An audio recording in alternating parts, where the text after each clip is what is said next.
سلام علی نوح فی العالمین، سورہ صافات میں یہ آیت ہے۔ اس کے فضائل میں بہت سارے ہیں۔ جو شخص اس کو پڑھے گا سلام علی نوح فی العالمین کو، ایک اپنے گھر کی ہر دروازے کے اوپر اس کو لکھ لیا جائے تو اس گھر میں جنات نہیں داخل ہوں گے، اس گھر میں بے برکتی نہیں آئے گی، اس گھر میں نحوستیں ختم ہو جائیں گی، اس گھر میں لڑائی جھگڑے جو ہیں ختم ہو جائیں گے۔ اسی طرح سلام علی نوح فی العالمین جو شخص جتنی زیادہ مقدار میں پڑھتا ہے، تو جو شخص یہ پڑھتا ہوگا تو وہ کہیں بھی چلا جائے تو جس گھر میں یہ سرکش شیاطین اور یہ چیزیں ہوں گی وہ خود بخود بھاگ جائیں گی۔ اور رزق کے لیے بڑا اکثیر نسخہ ہے، اس کو پڑھا جائے سلام علی نوح فی العالمین کو۔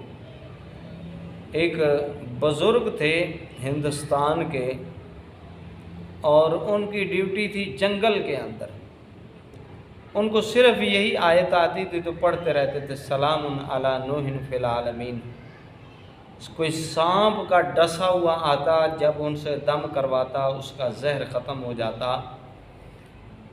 کہتے ہیں ایک مرتبہ میں پڑھ رہا تھا سلام علی نوح فی العالمین، میرے پاس ایک چیز زہر ہوتی ہے مجھے ڈرانے کے لیے، لیکن میں نے اس کو جرأت کے ساتھ اس کو پکڑ لیا اور اس نے چیخیں مارنی شروع کر دی، اتنا رویا خدا کے واسطے دیے، اور کہنے لگا میں آپ کو بتاتا ہوں کہ آپ کے پاس ہمارا شہر بستا ہے، اس میں خزانے ہیں، خدا کے واسطے مجھے چھوڑ دو۔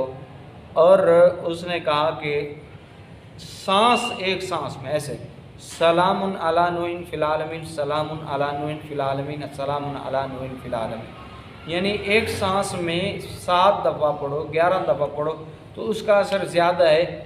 وہ جتنا سانس دبا کے پڑھتے تھے وہ اتنا زیادہ چیختا تھا، وہ جنات تھا اس کے قبضے میں آ گیا۔ تو اس نے کہا خدا کے واسطے مجھے چھوڑ دو اور میں آگے سے آپ کو نہیں ڈراؤں گا۔ تو ہر گھر کی دہلیز کے اوپر یہ لکھ دیا جائے اور اپنے جو ہے ورد بنا لیں پڑھنے کے لیے سلام علی نوح فی العالمین کا۔